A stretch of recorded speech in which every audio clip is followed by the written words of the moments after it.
So, SK, did you hear about the sign that Swamp Thing put up? I did not. It was a no parking sign, and it says, "This parking area is for frogs only. Violators will be towed."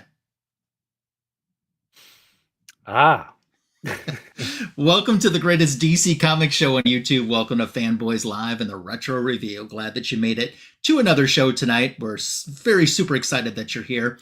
I'm with Signature King, who you always find on this show. How are you tonight? I'm doing well. Can't complain. Nice and starting to get nice and cool out.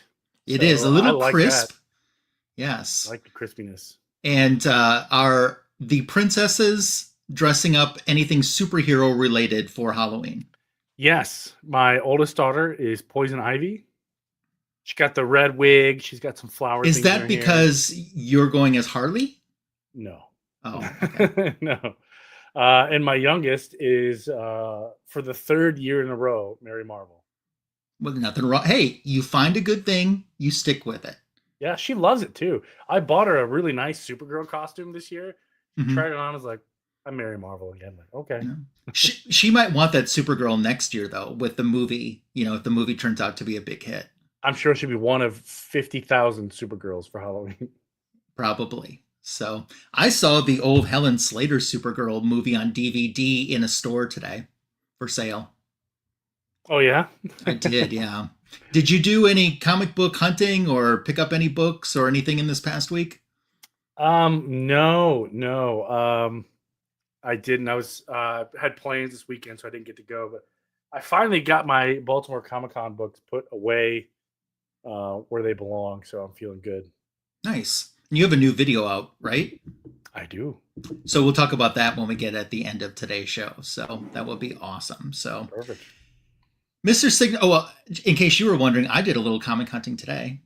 Oh, So I found some things that I think work very well for my collection. I really think that what I'm going to do in 2026 with my collection is going to be more focused on, since I completed that Justice League of America Volume 1, I think that my focus is going to be trying to fill in gaps and holes in titles that I already have. sure. Let's get runs done, let's get things completed, and that's the direction I see me going with my back issues in 2026. That's a good thing. That's a good goal for a future. Yeah, Plug up some runs. I yeah, like that. That's really cool. I think that that's what I'm going to do. So, Mr. Signature King, do you remember recently we had J Hood Creative on the channel? I remember. And do you remember how anytime we have any guest on the channel that I always get worried that, I'm going to be a little too much and they're not going to want to come back? You know that? So I've heard. So obviously I was not too much because our guest is back tonight and I'm very excited about that. Please give a warm welcome to our friend J Hood Creative, Jamie. How are you? Hey, I'm doing well. Thanks for having me on. Yes, it's great to have you back with a great topic tonight as we get closer to the very spooky season. It's already the spooky season, but the spookier part of the spooky season. Yeah, for sure. And hey, Yeah. let me just say, despite you having me on your show recently, I want to congratulate you on topping 1,000 subs. Thank you so much. I'm glad that you were able to overcome me, like scaring people away and reaching that milestone. You might have been the linchpin I needed, and it is not lost on me that I hit 1,000 subs on Wonder Woman Day. National Wonder Woman Day is the day I hit that. Oh, it was meant to be. Literally, it was meant to be. And I'll talk a little bit about this in my Tuesday afternoon video that's going to drop. But for those that are wondering, yes, a 1K party will happen. Yes, there will be giveaways. And yes, maybe at that 1K party, there'll be something on the wall too. Nice. I was going to say, you promised at 1K. I did. Now, right now, I'm just making sure that my 1K sticks. Because, YouTube has... It'll go up and down a couple times. You'll be fine. Yeah, I just want to make sure that I'm maintaining that 1K. And then I'll start announcing dates and prize giveaways. So I've got some stuff here in hand, and I hope people like it. The mistake you made is announcing you when you hit 1K. You should have waited till you hit 1,010 because all the trolls out there who unsubbed you just to get under your skin and resub you just for that number to go down. People do it to me all the time. They do. Those trolls. Yeah. Hmm. It's a tribute to your consistency and the quality content you bring. So well deserved. Well, thank you very much. I really appreciate that. So I definitely hope that you, whenever, and I honestly don't even know the date yet, but whenever we do this party, I hope that you can stop by and win a prize. I'll do my best. Awesome. Let's say hello to some fine folks that are spending their Sunday night with us in the live chat. If you're watching on the rewind, hello to you. We start out with Gordon. How you doing, Gordon? Gordon has given us a topic idea for a future Fanboys Live that we're going to do. So I'm looking forward to that. So our very good friend, as well as Jamie's very good friend, Alan, Art of Alan Shell, is here. He's looking for that swamp thing. And you can hold Bernie Wrightson accountable for the misspelling. Okay, now we know who to blame it on. No, he was super duper on time. John's Comics with Friends is here. How are you doing? John? Yeah. Another good friend, Coach Vic, is here in the chat tonight. It's awesome to have you stop by. And so far, oh no. He's always causing trouble. And I posted, I know it's Marvel, so Tom's watching on the rewind. Sorry, Tom. I'm drawing Man Elephant for my 1K party. Man Elephant is something that I posted from a Savage She-Hulk comic book on my Instagram. So you can go at The Magic Lasso and find that if you want to see what Alan's talking about. And then Dio Wolf. How are you doing there? So Dio Wolf, a newer channel in the community, please sub up to his channel as well so he can celebrate some milestones just like I have. Yeah, I met him a couple times. Really, really nice guy. That's awesome. Really we've hit my local LCS before, so. Oh, nice. That's great. Very, very nice community member for sure. Awesome. Well, thank you for being here, Dio Wolf. I appreciate it. And before we really kick off tonight's show, I think it's very important to congratulate everyone for a successful C3 event that just wrapped up. So Comics Curing Cancer was this weekend. Thank you to everyone that donated. Thank you to everyone that bid. Thank you to everyone. Even if you bid and didn't end up with a high bid, you still helped make money. Even if you couldn't afford to, for whatever reasons, which is okay, you shared or talked about the C3 so other people were aware of it. That's a great way to show support too. And they surpassed their goal. And I think that's awesome. I think that they ended up with $60,100. Man, that's awesome. Yeah, that's really awesome. So literally, I say thank you so much to all the hard work that happens. And it still continues to happen because now they have stuff to ship out and make sure they have everyone's addresses. And that's work in itself. So watch out, post office. There's comic books going to be going all over the country in the next few weeks. So congratulations, C3, on a very successful event. So Mr. Signature King, news-wise, what would you like to start out talking about? Oh, man, I don't even know. I've got one for you if you want to. Okay.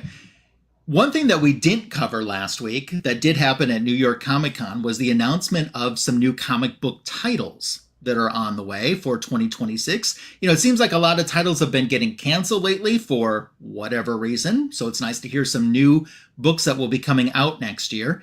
And the titles that have been announced include Batwoman, which will be by Greg Rucka, and Danny. That's your good friend, Tony. Danny Strips.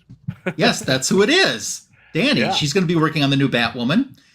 Scotty Young is going to be part of the creative team on a new Lobo title. Something else for Mr. Signature King here that I think he could get on the ground floor here right now. There's going to be a new Legion of Superheroes title coming out in 2026. No, thank you. And other titles that Joshua Williams, by the way, associated with the Legion of Superheroes. Some other titles we don't know creative teams yet are going to be Deathstroke, the Terminator, Firestorm, the Nuclear Man. Wow. Batman, Shade of the Bat, Zatanna, the Demon, and Barbara Gordon, Breakout. And these are all supposed to be influenced by the Absolute Universe. Any of those titles, Jamie, sounded? I know we talked recently that you're not buying so much new stuff, but does any of those characters or anything at least give you a little bit of interest to think about? Yeah, actually, the if I look at my pull list, like stopped into my LCS this week, and a lot of what I'm pulling are pretty much the Batman, Superman, and Wonder Woman, like those titles specifically. But I haven't gotten into the Absolute Universe or anything like that. I picked up the new issue KO #1. That was actually pretty surprisingly good in my opinion. But yeah, I'll keep my eye out on some of the books you mentioned. The Legion of Superheroes sounds intriguing since the same guy that's writing Superman right now. Mm-hmm. Yeah, I'm sure there's a couple of those I'll check out. Scotty Young on Lobo sounds fun. Yeah, it does. Yeah. How about you, Tony? Is there anything there that you're interested? I bet you'd like the Demon and maybe Zatanna. Demon, Zatanna, Firestorm, the Nuclear Man, just to see what an absolute version of that would be like. I mean, I could picture what they would do with an absolute demon, but yeah, someone who's quite friendly, like Zatanna or Firestorm, that would be interesting to see. Still a morally good person, but maybe a darker morally good person would be like. So I'm interested. Yeah. So they aren't necessarily calling these the absolute versions, but influenced by the absolute universe. So for me, I think that it's going to come down to who's named as creative teams on some of these things. And I'll trust talent sometimes more than characters even. Yeah, I understand that. That makes sense. I will say that we got our first introduction of an absolute Zatanna in last month's issue of Absolute Wonder Woman. She was the big cliffhanger ending. So Jason is here. He says no signature kings. He doesn't like those signature kings, and he's going to protest if he has to. And I don't Tony think Jay Hood Harley knows the joke. Well, tell him what happened to you. Long story short, there was a No Kings protest right outside Baltimore Comic-Con, and I walked right through the middle of it, dressed as so. I didn't mean to, because at the same time was the Baltimore City Marathon, and I thought they were there to cheer. So I just cut through the crowd real quick, made it up to the convention, and it was No Kings protest. My bad. Should have filmed it and made a good short. Yeah. No thanks. Yep. They were just being extra spicy. I don't know what it was, and then turns out oh, whoops. I think your crown was a little too much for them. Yeah, they couldn't handle it. Yeah.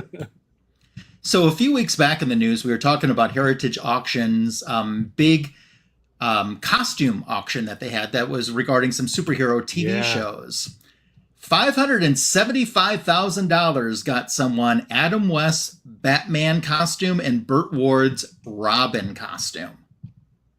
Wow, that seems undervalued. That's something. I mean... Yeah, that's interesting you say that because, that went for roughly 500-some thousand.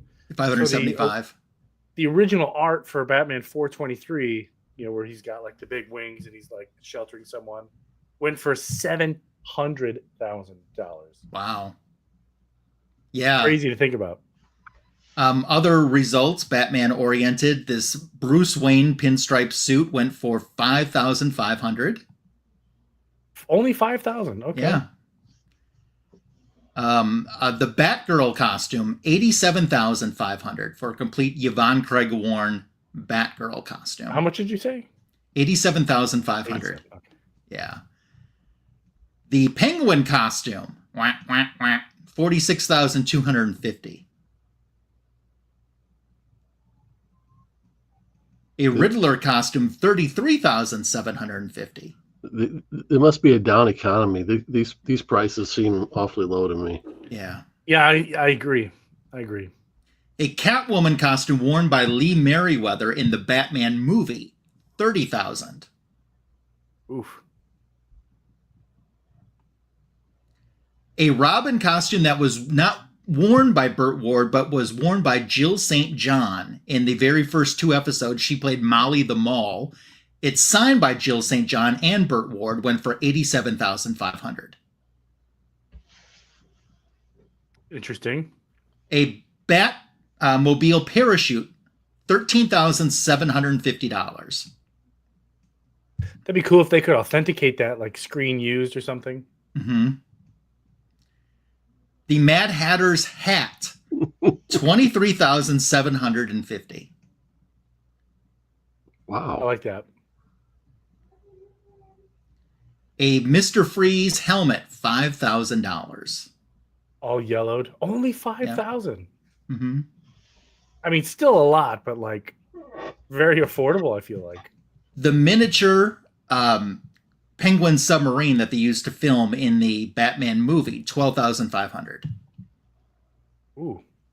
The bat scanner prop, $150,000. And Adam West Batman bat radio, 42,500. When you think about it, that was more than some like the Batgirl costume, wasn't it? Yeah. Let's see, what was Batgirl again? I'll scroll back up here and look. That was 42,000. Batgirl was 87,000. Oh, my mistake. Yeah. Now there were other things superhero related. I seem to remember tipping people off to the fact that there was a complete Linda Carter worn Wonder Woman outfit. I don't have the result of that, but it does say that you can contact the seller for that with a minimum offer of something like almost $288,000. So someone really loved me, and I can't wait to get it this Christmas. I was wondering, did you take out a second mortgage? Yeah, exactly. Maybe it was our friend, Super Res 9000. How you doing, Russ? Yeah, Thanks for stopping by. No We Eartha wanna Kitt thank him. costume. For his $200,000 donation. Yes, exactly. So, Matthew Poe has stopped by as well. Hey, Matthew. Okay. So go ahead, Tony, with some news that you have. Yeah, James Gunn confirmed that the big bad for the DC universe is not Darkseid. What? So still don't know who it is, but we can definitely rule out Darkseid, it sounds like. So I mean, if you think about it, if they did say, like, this early round is Darkseid, who would top it later on? Yeah, where do you go from there? Yeah. I'm sure that's what they're doing. They're holding him back for like the ultimate boss fight, because that's what he is. He's the ultimate bad guy. So I thought that was pretty cool.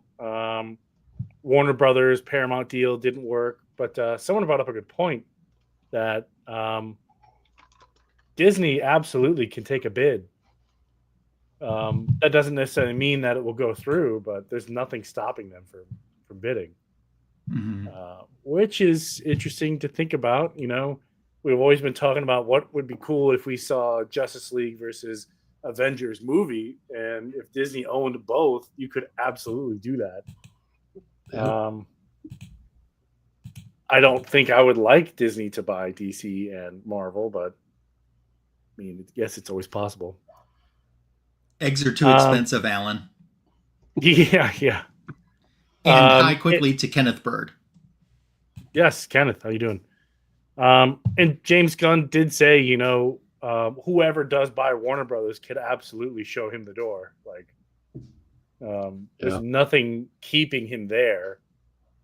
He doesn't sign some super ironclad contract. He could just, somebody could come in, buy him, and say, James Gunn, thank you for your time, but we're gonna go a different direction. That would be as crazy as telling an actor who had a major role in the DC universe that they were gone, and then say, no, you're back. You have the job as this major character for another film. And then say, oh, no, you don't. They wouldn't do something like that, would they? Henry Cavill. And if that, let's say that did happen, that would drive me absolute bonkers, because when is DC going to get their due, in terms of this huge thematic universe that Marvel has that's been going on for 20 years? We can't even make it to 5. Well, I said this before. I still stand by this. DC wanted the results. The DC movie side wanted the results of the Marvel movies without putting in the same amount of time and effort that Marvel put into developing those movies. And I think, I mean, I understand it. I think it's okay to not copy Marvel directly, but copy their inspiration. That's okay. It's a formula that works. People do it all the time to companies when they copy Amazon's formula for success, and it works. You Yeah. can copy a formula and twist it and make it your own. But yeah, DC out of the gate shot themselves right away. They're just like, hey, here's some characters, throw them in a movie and shake it up, and hopefully you get a nice cinematic universe out of it. And fortunately, it never works. Yeah. Hmm. Any other news? That was really it. There's a lot of James Gunn. He did this whole press out there. He was talking to a lot of YouTubers. So he did a lot of interviews. There's people asking him questions that I thought were really good. Go check them out for yourselves. But we could be here all day just talking about his interviews. But unfortunately, that's not this show. No. But take a look. They're out there. Okay, cool. If you don't mind pulling up the assist, we'll ask our special guest tonight, Jay Hood. We gave him the reins to pick something that we haven't featured yet in the retro review. And with it being at almost the height of the spooky season, we're getting a little down and dingy in the swamp. So tell us about your pick tonight, Jay Hood, and why you picked this. Yeah, when I was on last time, I was kind of going through my decision tree on like what to do for that show, and among the things I thought about was Swamp Thing #1, and it just turns out that even though Swamp Thing, he might not be a character that comes to mind when I like list off my favorite characters. There's something about Swamp Thing #1 that makes it one of my personal favorite one-issue comics.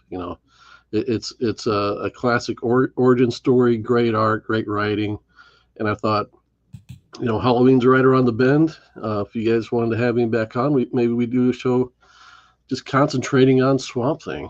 I love it. I think it's a great idea. And kick us off with Swamp Thing Volume 1, Issue 1. I think this is 1972, if I remember correctly. That sounds about right.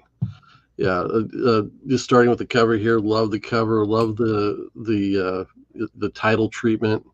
With the blank field behind it.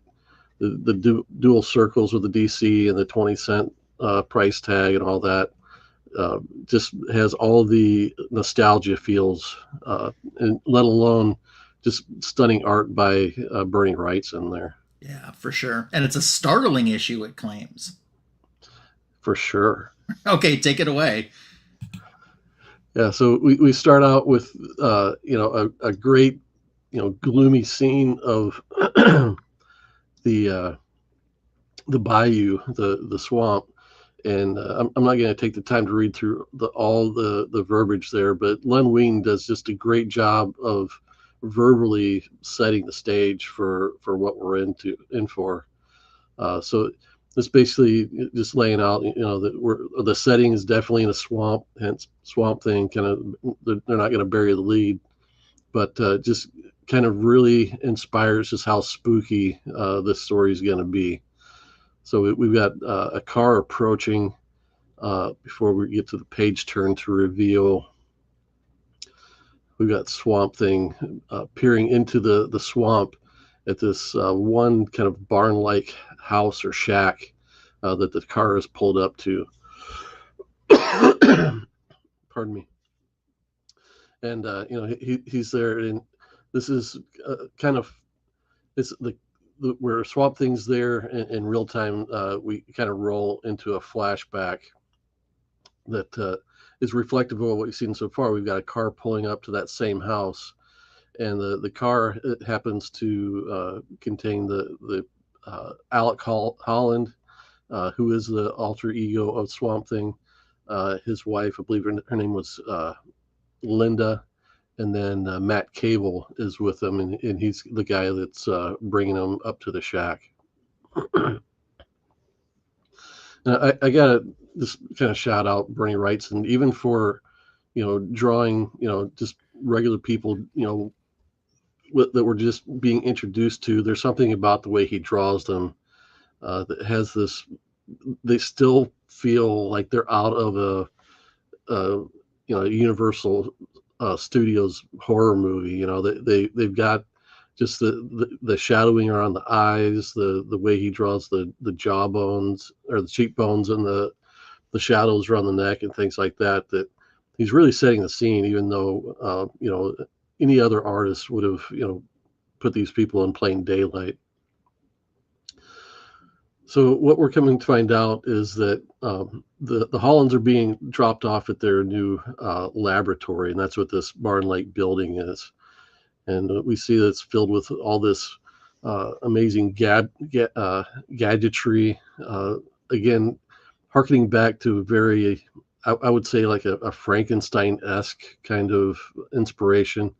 I say that because I've seen the version of Frankenstein that Bernie writes and is drawn, and he draws all these beakers and everything. So that, in my mind, after the Universal Studios version of Frankenstein, Wrightson's Frankenstein is kind of epitomizes my recollection of that property. But what we're finding out here in Swamp Thing is that the Hollands are inventors of this new vegetation kind of experiment. They're experimenting somehow to use this new process or chemical, whatever it is that they're drawing up here. That the idea is that they're going to help feed the world, help feed people in deserts, bring vegetation to deserts, and really benefit the world with the work they're doing. And they're not there long when these three pasty looking dudes pull up and pretty much offer them the world in return for their work. And we've got this creepy looking guy there named Mr. Ferret, strangely enough. And the goons here are pretty much just trying to strong arm him into agreeing to sell them his formula. But it's not for sale. He's doing it for the benefit of humanity. And he's really not even sure why they would be all that interested in it. So he has the run-in with them, and they eventually turn and leave. But we know how these things go. We know we'll see these guys will be back soon.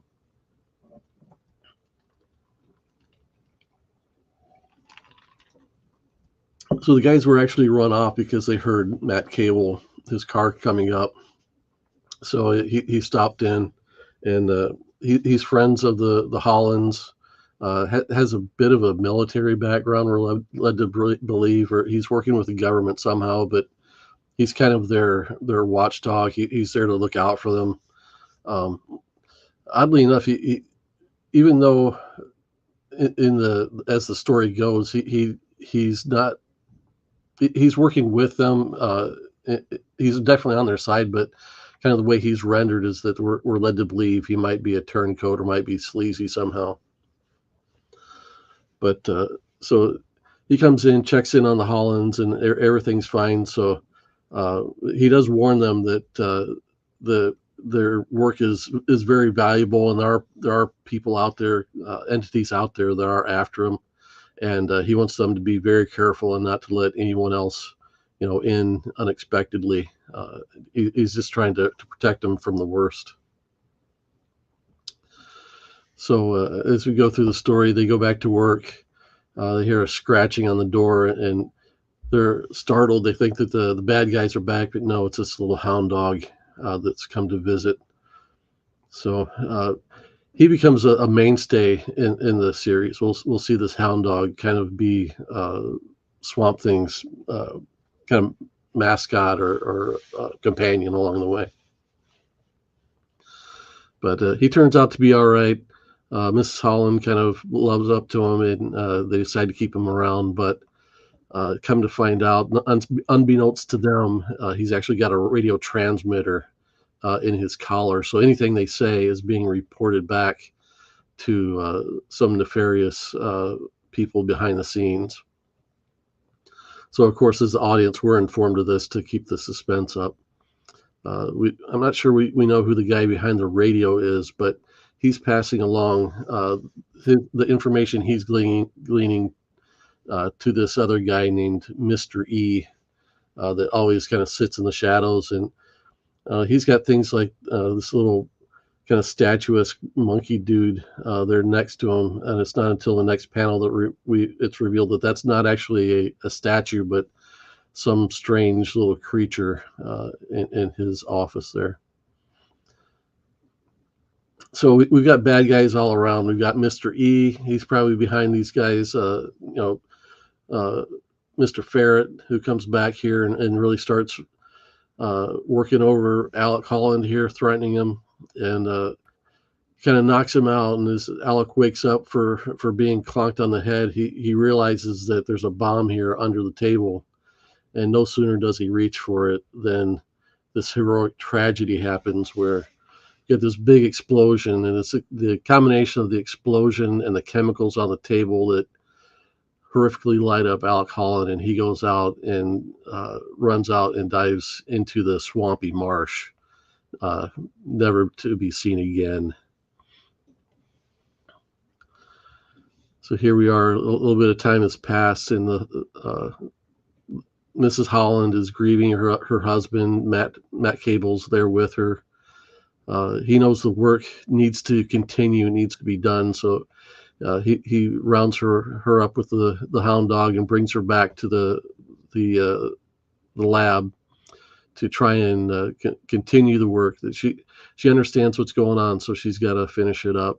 She's of course upset. I don't think I don't think she's totally into it, but she does go on back to finish up the work. So as she's working, we get a look back at the swamp, and we see a stirring in the marsh, and this green hand emerges from the marsh, and before we know it, the whole visage of Swamp Thing comes out of the murky swamp. And he's a bit confused. He doesn't know exactly what's going on. He doesn't know, he doesn't understand what's happened. He's trying to sort it all out. He's just got fragments of memories. And here we get the full view of Swamp Thing. And again, I just want to kind of go back and talk about Bernie Wrightson again here. He does a great job of doing what a lot of the best horror movies have been able to do, where their creature has some personality, and he definitely draws Swamp Thing with personality and a life within the eyes there. And he's still very much a creature, much like the Universal version of Frankenstein or someone like that. That he's recognizable kind of as a humanoid, but he's grotesque enough to kind of turn our stomachs and make sure we know we're dealing with a monster here.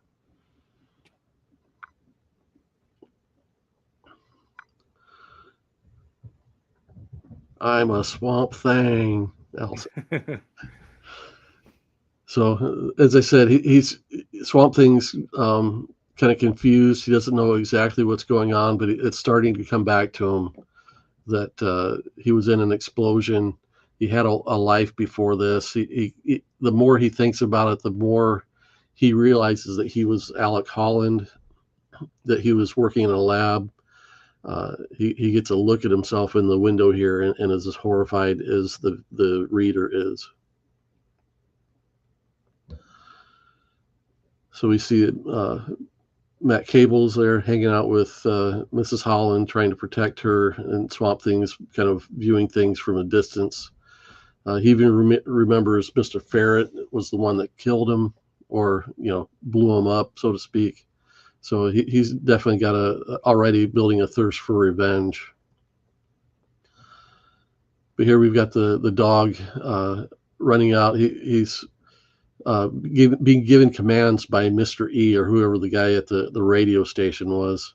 So he's trying to distract Matt Cable. Matt Cable goes out looking for the dog, and we'll find that as he's looking for the dog, he gets clunked over the head, and Mr. Ferret is back to finish the job with Mrs. Holland here, and try and work her over for the chemical, the formula that the Hollands had been working on. So Swamp Thing here's the dog. The dog gets caught in in the swamp, so he goes to pull him out. And as soon as he pulls him out, he hears a fire of a gun from the distance, which must have come from the lab. So he hurries back to the lab to find Linda is dead. Indeed, Al. So now he's really got a thirst for vengeance. He's been, he's lived through or unlived through an assassination attempt himself. His wife has been killed by these guys, so he's really out to get him. He goes out running through the swamp, runs ahead of their car, jumps out in front, and then the next panel is this full panel of him smashing the front of the car. So we really see the power that the Swamp Thing has in his repertoire here. So he pulls the dudes out of the car. He starts roughing them up. He finds Mr. Ferret. Mr. Ferret pulls a gun on him, and Mr. Ferret even shoots at him, but it does nothing to him because Swamp Thing is made of muck and goop and stuff like that out of the swamp.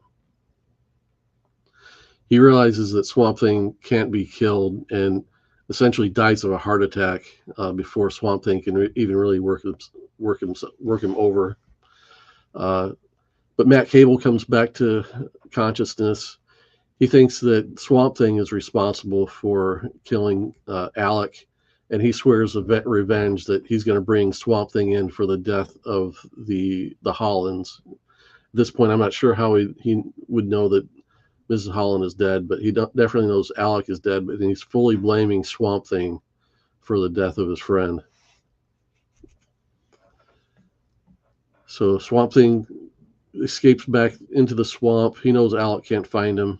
And in the last panel, we've got some unknown person with just the eerie, wicked-looking hand, these long daggerish claws, and all these creatures are staring around a cauldron that shows them what's been going on in the swamp. And that leads us into issue 2. Very cool. Very nice. All right. So I love I don't know if it's just me. I don't know.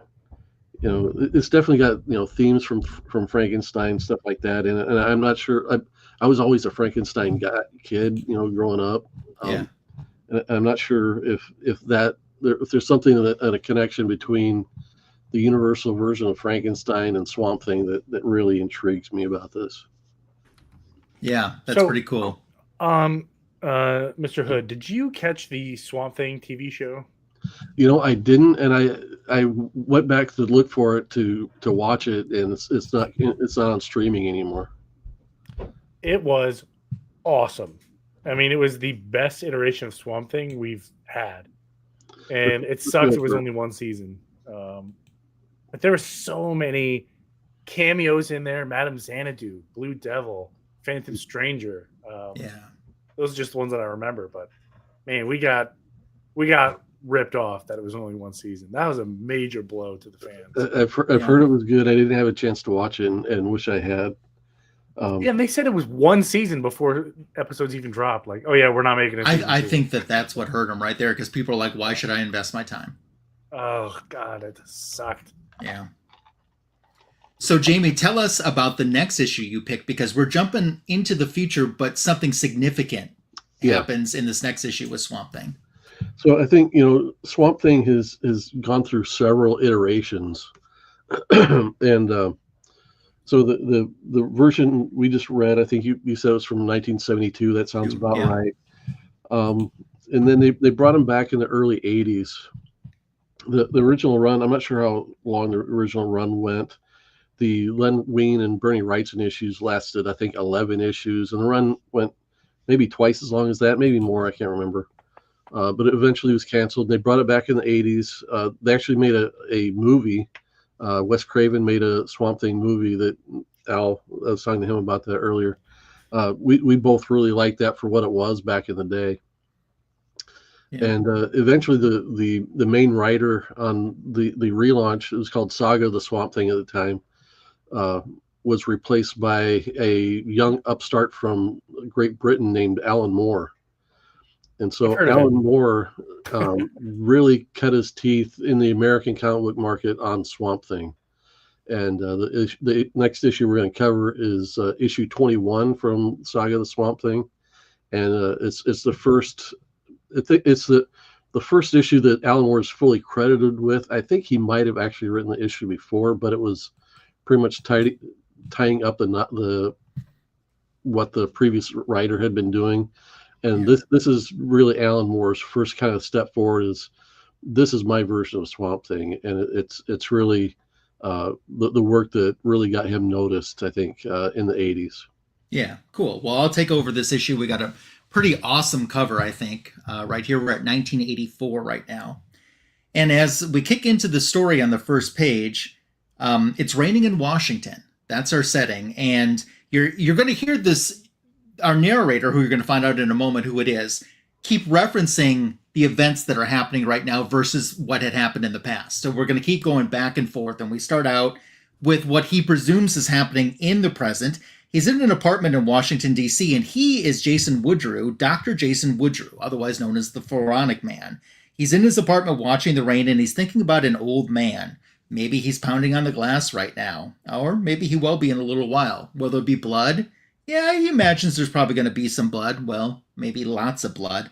Blood in extraordinary quantities. And you see the anatomy lesson there on the bottom. That is a homage to the Anatomy Murder title card in the movie. So then on our next page, this is all told from Jason Woodrue. He remembers this old man showing him around the building. And if you're wondering who the old man in the story is, it's General Sunderland. And he's very proud of this building that he has. He released Jason Woodrue from jail. And Jason's actually kind of surprised that there isn't more or higher security. And he says, oh, let me show you.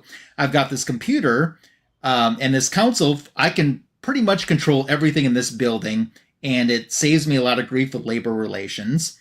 He takes him down.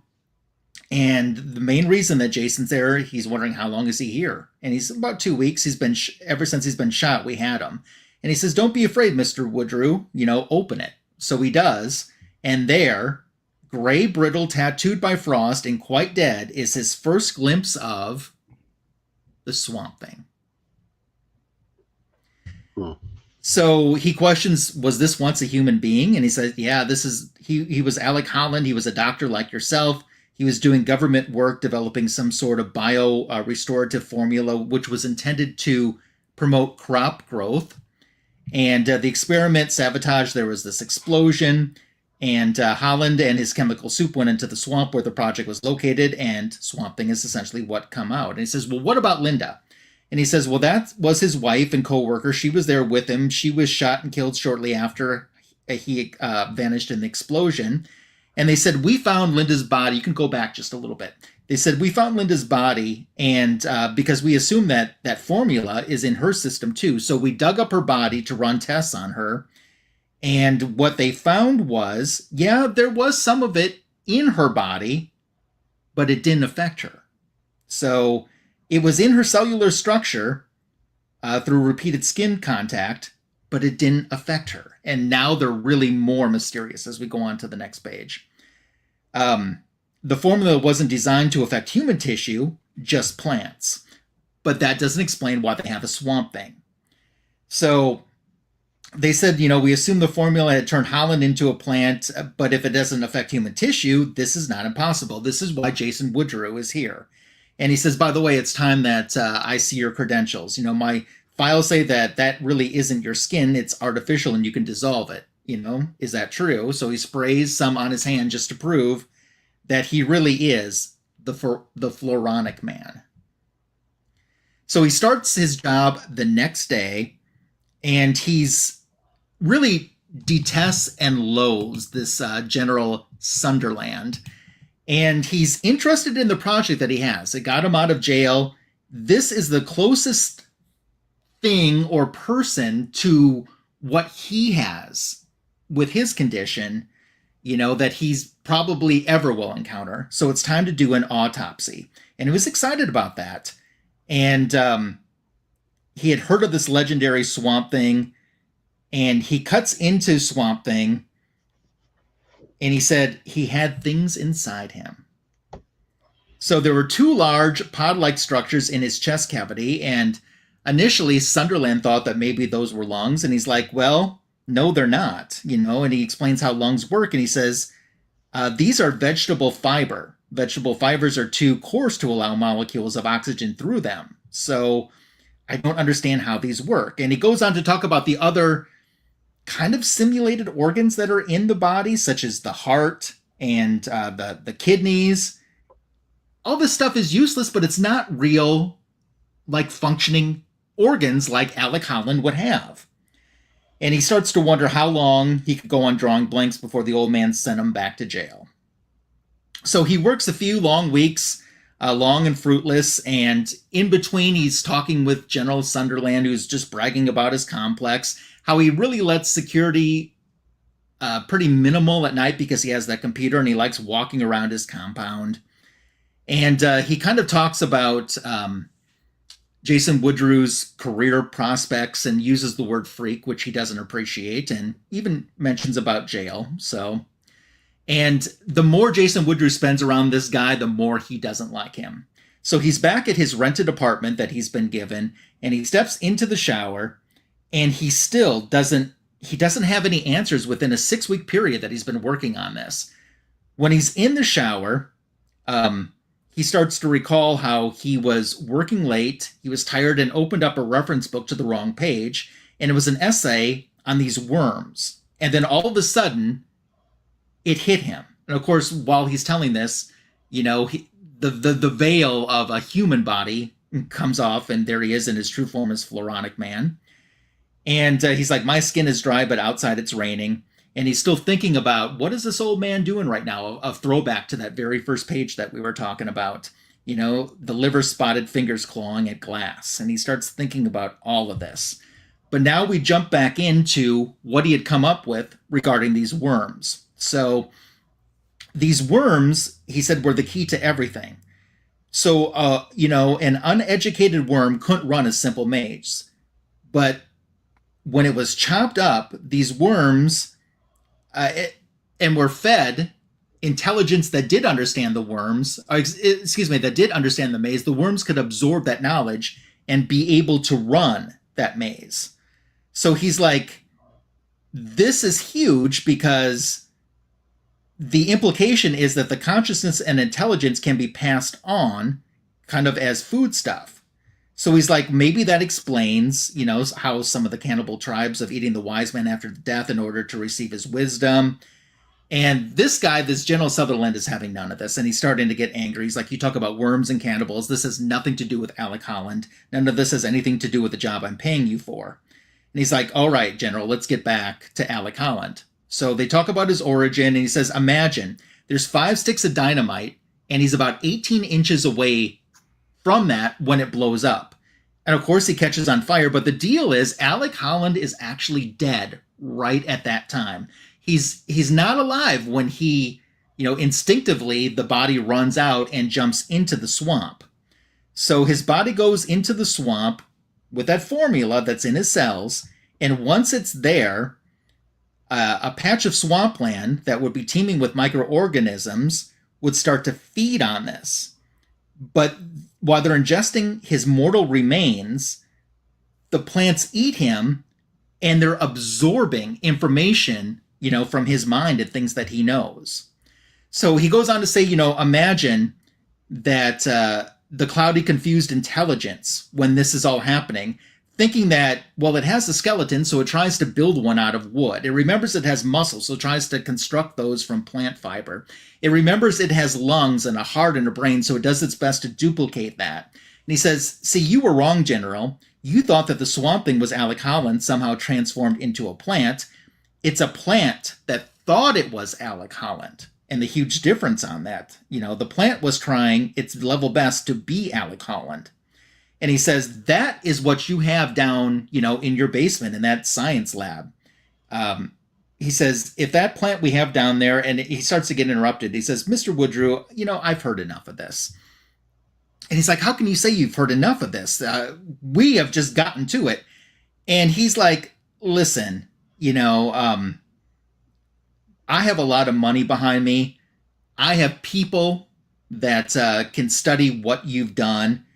And essentially, your work here is done. I don't need you anymore. He's got this big file on Alec Holland. And he says, I have a phone call to make in the outer office. We'll sort out your termination papers when I get back. Well, that's the wrong thing to have done, because he's just been fired now, and he laughs to himself that this man left him in the room with his big computer that runs everything, and he knows how to operate that computer. And he understood completely how it works, so he starts programming the computer a little bit. And Sunderland hadn't been bragging. From the council, you could control the entire building. You control the elevators, the lights, the switchboard, and the thermostats in the freezing units and the doors. So now this swamp thing plant creature is starting to be thawed out. And now he's thinking again about what's going on as he outside the apartment in the rain. He's laughing over it and thinking about this old man.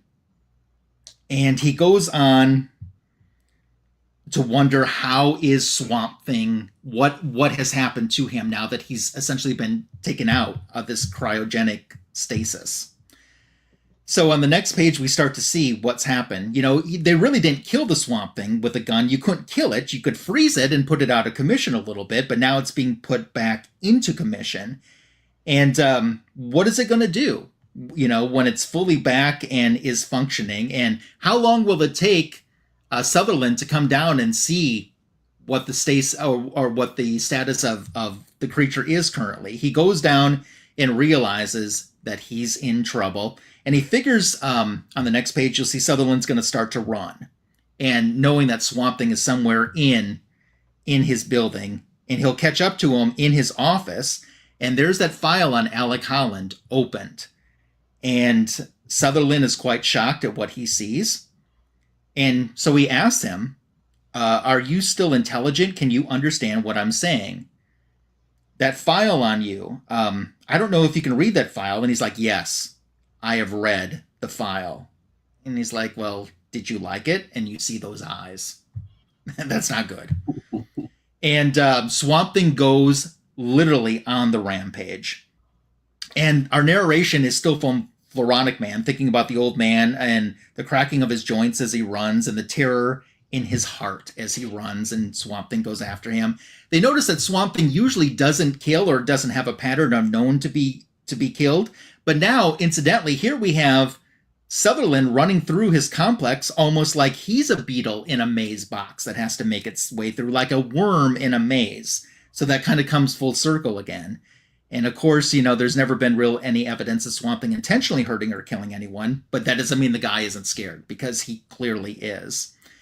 And if he's read my notes, you'll see that the only thing that could have kept him sane was the hope that he might one day regain his humanity, and the knowledge of that, that he's still thinking he was Alec Holland. But if he's read the notes, he knows he isn't Alec Holland. He'll never well be. And he never was. And he thinks that will drive Swamp Thing to the end, which is what it's doing.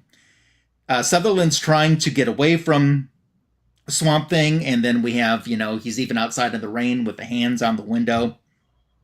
And on the next page there, yep, right there he seems to go. Swamp Thing takes him in. And the blood doesn't even matter. All that matters is the dying. The dying is all that matters. So then, what would the creature do then? And he starts to think, where would I go if I was the Swamp Thing? I'd probably go back to Louisiana, to the mud and the steam and the flies, back to the Bayou, back home. So it's dark, it's late, Floronic Man is having a drink, he's got a lot to do tomorrow. But no matter, for the moment I am content to simply to think and to plan and to listen. And that is how It's Raining in Washington Tonight ends the story. Hello to my good friend Cliff on Comics. Great to see you, Cliff. You did a great job on your show today for C3. Hey, Cliff. Yeah, it's amazing how both issue 1 and this issue are great standalone issues. Absolutely. I had never read that, and I really like that. Yeah. So tell us about the one that Tony's going to review. He's going to do the first story from the Swamp Thing Winter Special. Yeah. So what I was trying to do is just find the first 2 issues we picked were kind of set in stone in my mind, that we would cover those. And then I was looking for, one other issue that was of a different era. And so I figured I'd heard a lot of great things about this Swamp Thing Winter Special. I'd never had picked it up, but I picked it up and read it and figured it'd make a great addition to the trio. Just as a more modern take, it's written by Tom King. I can't remember who did the art, but it's one of DC's current stable artists. Jason Fabok. That's right.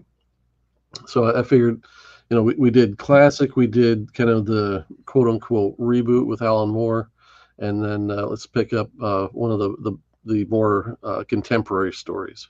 Yeah, take it away, SK Tony. Yeah. I actually talked to Tom King about this issue exactly, and it was kind of awesome. Glad that you recommended it. Very cool. Yeah, Swamp Thing Winter Special. So, it's here we're talking about, the swamp and the seasons and how things change, and the swamp and the earth are really kind of like alive, and here we have it starting to snow. It took me a while to read, and it's weird because this copy, I guess, of this book didn't really copy well in the version that I have, like the hard copy version. These words are bold, and for some reason they're not bold here, so they were tough to read. But hey, that's okay. And here we're talking about a football game. They're narrating a football game, which I thought was pretty funny. And then we have off the distance this creature getting closer, and it is Swamp Thing carrying a child. And this child is exactly that. Talks like a child, is a child in every sense of the word. It's kind of silly. Here he is. Swamp Thing walking around in the snow. And this kid is talking about he thought he was a monster, but it turns out he's not. And Swamp Thing's trying to keep this kid alive, so he removes his own hand to set it on fire so this kid can stay warm. And he can stay warm too. But I just thought that was pretty cool. He takes his own hand off, sets it on fire, and just immediately regrows a new hand. Couldn't you just did that with like your whole body? I wish I could do it with my wallet. Yeah, right. Trust me, I set my wallet on fire in Baltimore Comic-Con. I don't need to do that again. And this kid is just talking about him and his mom and his dad and his sister. And that's exactly how this kid is written. If I can zoom in a little bit here, it says me and my sister and my mom and my dad were in the swamp. My dad wanted to show us something like a frog, and then this happened, and then that happened, and then this happened. Literally just goes on and on and on. And then it was cold, and then it started to snow, and it's like, I'm surprised Swamp Thing didn't take this kid and just chuck him right at the bear. But Swamp Thing puts the kid down and tells the kid to run, but not run far. And Swamp Thing is, getting ready to fight this bear. And he doesn't want to fight the bear. Does not want to fight this bear. Because Swamp Thing doesn't kill. He's, one with nature. He understands everything has a balance. So he tries to get involved. But in this case, the threat to the child was real. So unfortunately, Swamp Thing had to take him out with a big spike through the noggin. And we just kind of left him there to die. And this I thought was pretty metal. Swamp Thing checks on the child. He's uninjured, and he's like, grabs the kid, and he's like, lean in, hug me real tight because the blood is warm. It's like, oh man, that's some metal stuff right there, man. That's sick. We cut to later on, and he's asking the kid why we travel in this direction. He's like, don't you remember? You said we had to, and Swamp Thing is starting to slow down, almost like he's freezing, but he's not really freezing. Um, and this kid is still like, "Yeah, we tried to tell the others, and then you said if we could go this way, you could find more plants, and maybe we could build a strong." It's like on and on and on with this kid. But hey, if I was riding on the back of a giant swamp thing, I'd probably be asking a million questions too. Um, he comes across a field of dead bodies, and he finds one that's still alive. And Swamp Thing goes up to him and how can I help? And the guy just shoots Swamp Thing right in the head and kills him. And the guy points his gun at the kid and says, why are you with that monster? Like, who are you? All this good stuff. Swamp Thing comes up behind him and unfortunately takes him out too. But continuing on their journey, Swamp Thing and this little boy, like they're spending the night in the woods. Swamp Thing is really just going all out to protect this kid, like just getting absolutely buried with snow. They get caught in an avalanche, and Swamp Thing is able to rescue the kid and find him. And they're not having a good time. This kid gets frostbite on his leg or on his foot. I'm sorry. And Swamp Thing's like, I gotta cut it off. Gotta cut it off. And the kid's like, no, that you're a monster. That's bad. Don't cut my foot off. So the kid calls him a monster, and that kind of hurts Swamp Thing because he's not. Swamp Thing is able to build a shelter at the bottom of this tree, and he's showing this kid, trying to really teach this kid and guide him to, just be a better person. We continue on the journey, and the kid, same thing. The kids are having to run from danger. There's avalanches. There's dudes with guns. They're having to traverse difficult terrain, and Swamp Thing just gets exhausted. Look how skinny he is. He lost a lot of weight and power, and they're trying to go on, and then Swamp Thing finally has to put the kid down and says, I can't carry you anymore. Like this is as far as I can carry you. I can't keep going. And he's telling the kid that the kid is the monster. I must know every day. I must choose the forest every day, but I cannot forget any longer. I don't remember how long we have. I thought this was pretty good here, but I know how long it takes for me to be like this without the green. Years. So he's slowly withering away here, and the kid's not taking it too well. Swamp Thing saved his life a million times over, and it's only because of Swamp Thing that he's alive. And the kid loves him, and that's kind of it. They just kind of dissolve, and Swamp Thing starts a new forest and brings the cycle back, and that kind of ends this one. So a lot of art in this one, not a whole lot of meat in terms of story, but a good one nonetheless. Yeah. So thoughts about the 3 issues that we looked at tonight and how very different they are from one another. Yeah, I in hindsight, I wish I had been able to put my finger on something that kind of paralleled better with the first 2. But to be honest, like I know I've read like the Bernie Wrights and stuff. I've collected some of the Alan Moore stuff. I haven't read tons of it. So, what do you guys think? I'm sorry. Go ahead, Jamie. I didn't mean to cut you off. No, so it was tough to kind of find one that kind of rounded it out really well.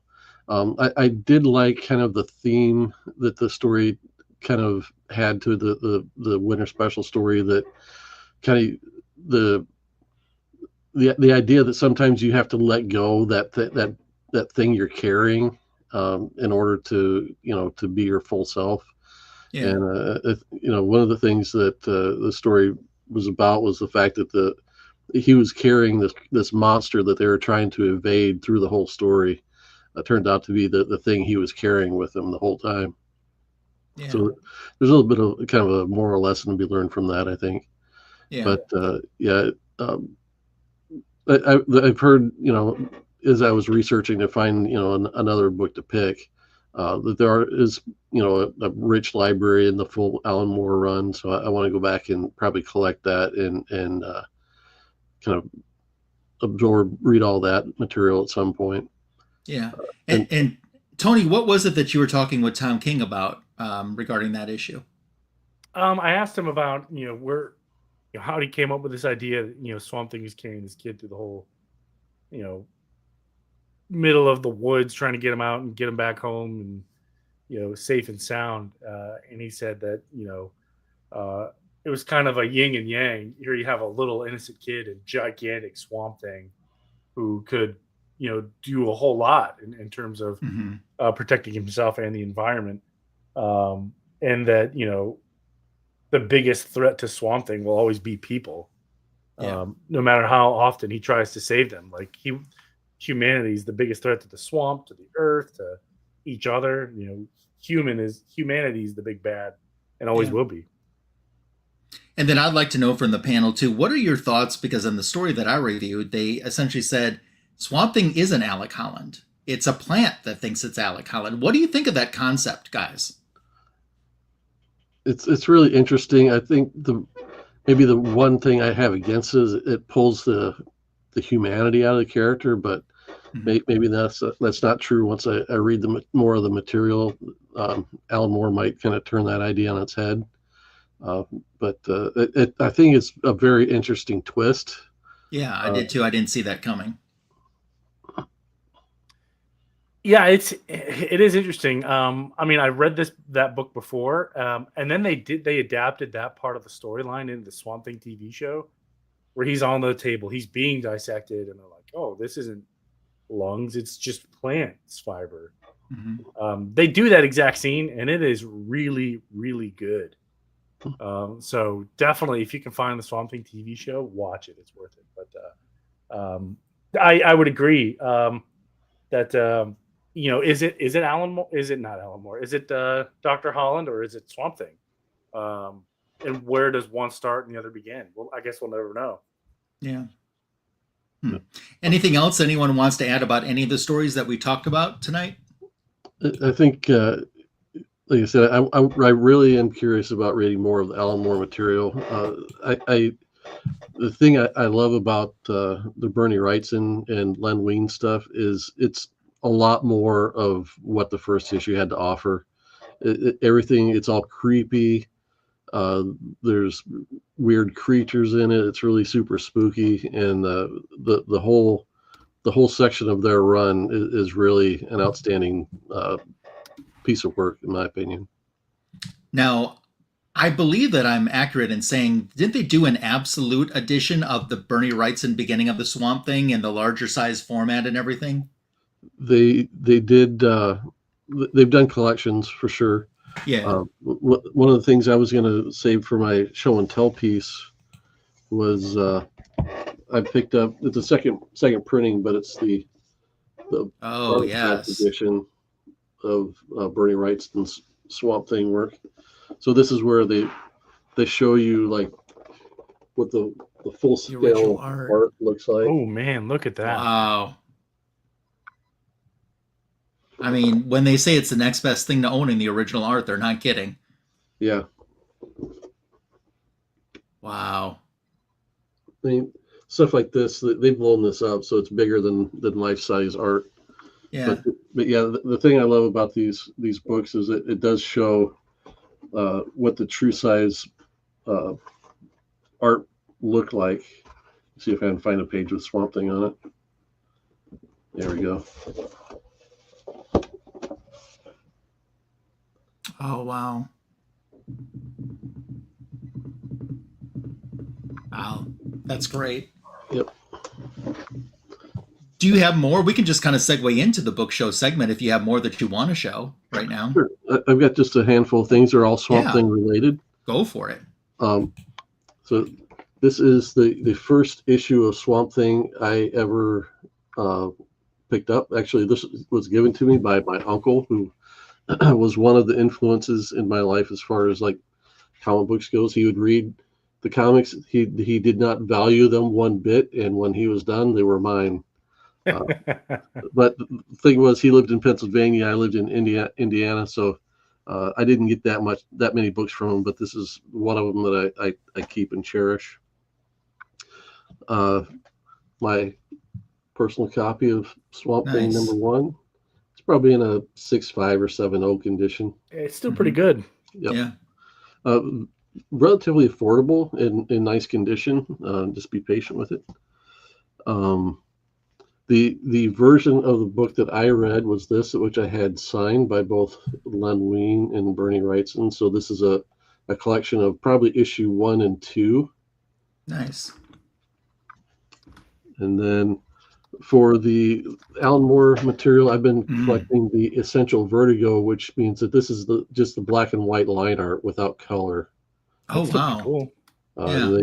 They did about 30 issues worth, and I've got maybe half the run so far. But Nice. Signed by John Tolbin, and I thought I had another one on here by Stephen Bissett, but I guess not. Yeah, very nice. And then a curiosity that I picked up just a while back is this mini version of the Alan Moore or the Bernie Wrightson run. So it's about a 1/2 inch thick, manga sized, and it's the entire 11-issue run of the Bernie Wrightson and Len Wein material. Those are the compact comics, right? Yeah, and this is smaller than the format that DC is doing now, that they've kind of put out for that at that $10 price point. Some of the big storylines they've done. So if anyone knows of any other material that was collected in this format, I'm really curious to find out what it is. I'd love to pick it up. It's a good travel size, which I do a lot of traveling. So I read a couple issues of this on a trip recently. Oh, nice. Very cool. And then YouTube-wise, I know the reason that there's a lot of X-Men behind you on your wall, because you did a special live stream. You accomplished a very nice X-Men goal. Congratulations on that. Do you have any other YouTube stuff planned or coming up? Nothing planned at the moment. I've got some traveling, and the holidays will be coming soon, but hopefully me and Al and Victor will be on probably around the holidays and do a show. Okay, awesome. Looking forward to it. Hello and meow to the Jackson Roy Kirk. Glad that you're here. I'm going to do the book show portion next. Don't worry, Tony. I won't forget about you this week. Sometimes I have a tendency when I put Tony last, when I get done, I'm like, we're done. And Tony's like, I'm kind of over here. What about me? Yeah. So hit 1,000 subscribers last week. Amazing. So thank you guys so much. I had a video. It happened last Tuesday, which was Wonder Woman Day. I had a video that was a Wonder Woman Day haul. So all sorts of Wonder Woman stuff or Wonder Woman related stuff, including some action figures and some comic books, and there were autographs in there. I have an autograph of an almost Wonder Woman actress that I didn't have. Tony, did you get a chance to watch my video yet? I haven't. Okay. I'm not going to say what creator, but there's a very tough creator whose autograph I have on a Wonder Woman comic book now. Tough autograph to get. Nice.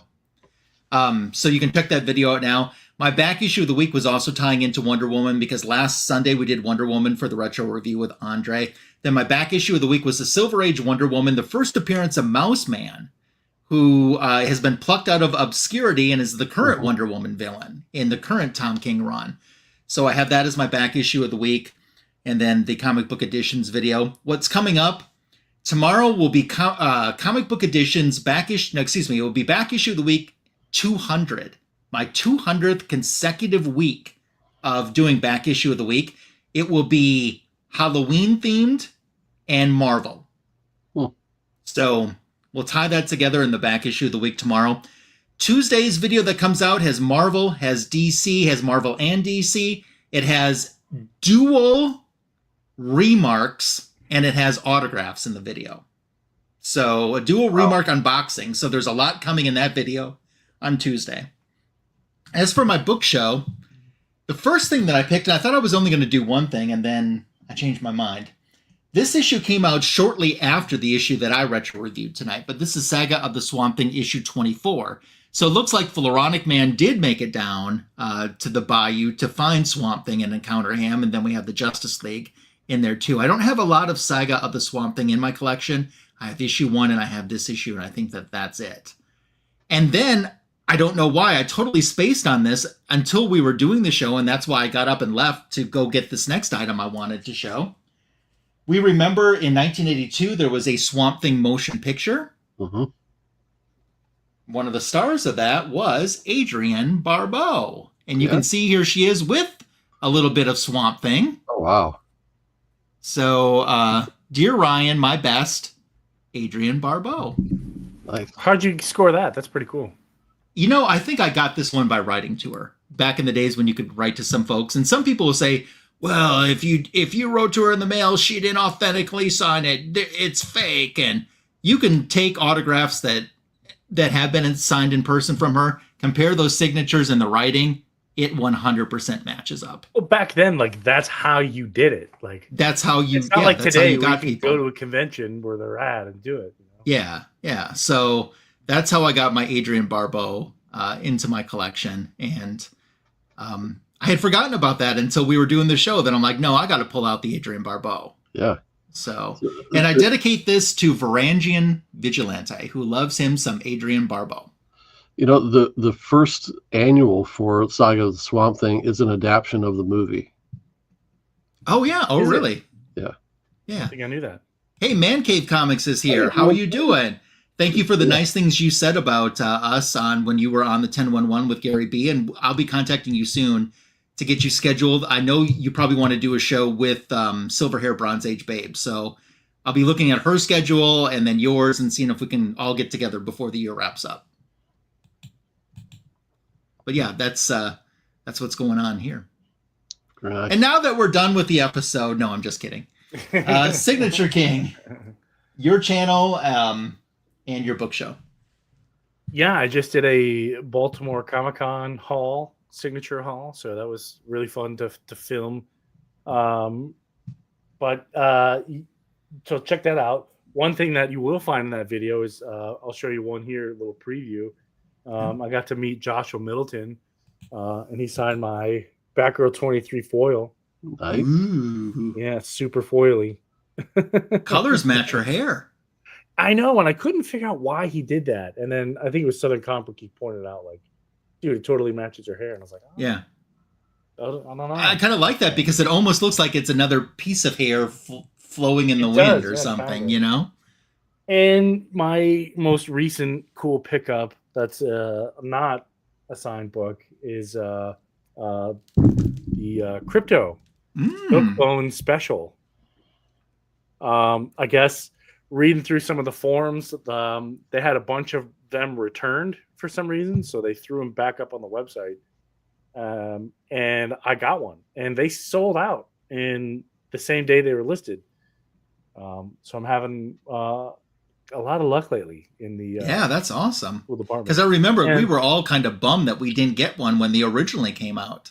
Yeah, and I just checked again, and they're still they've been out. Which is a shame. But one thing I am currently doing, I got this really cool new label here. Is I'm just kind of experimenting with putting labels on some of these important books, just in case either I get Alzheimer's or I have to have someone go through my collection without me for whatever reason.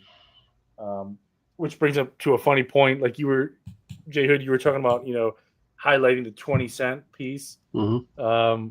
And I'm afraid that if my wife has to sell my collection one day, she's going to sell them for what I told her I paid for it. Not what they're actually worth. She's like, what do you tell you? It's 20 cents. I got a whole $1 for this book. We're already in the green. Well, if that should happen, and we certainly don't want that to happen, you just tell her now to contact me and I will make sure that you are done right. Okay. Yeah, he's going to give you $500 for the whole lot. No, I'm not going to take advantage of it, but we'll make sure that things are. No, what's interesting about my collection is if something happens to me today, there is a chain of custody. Boom, boom, boom. Like almost like a family pet or a child. This person gets it. If they can't or won't, then it's this person or that person, then this person. It goes all the way down. So Yeah. hopefully, In the event that the winner can't fulfill the obligations of owning this collection, the first runner up gets it. Yeah, there's runner ups, there's third runners up, there's fourth runners up, and someone's gonna be like, "What do I want with this?" Yeah. Yeah, nice. Well, cool. Anything else anyone wants to say before we wrap up the greatest DC comic show on YouTube? Oh, it's been a fun time. Thanks for having me on. Please come back anytime Absolutely. that you like. So you always do great picks. You always do a great review, and it's always great getting to spend time with you, Jamie. Sub everyone up. There's a link for J Hood Creative's channel in the link for this video. So sub up if you aren't subbed already. Sub up the people that we've been mentioning that have been in the live chat as well, and just keep growing our great comic book community. Thank you for watching Fanboys Live and the Retro Review. We look forward to next week. We have silver-haired Bronze Age Babe with us, and it's a Signature King pick. And that's all really I know. Fun. That's all I know.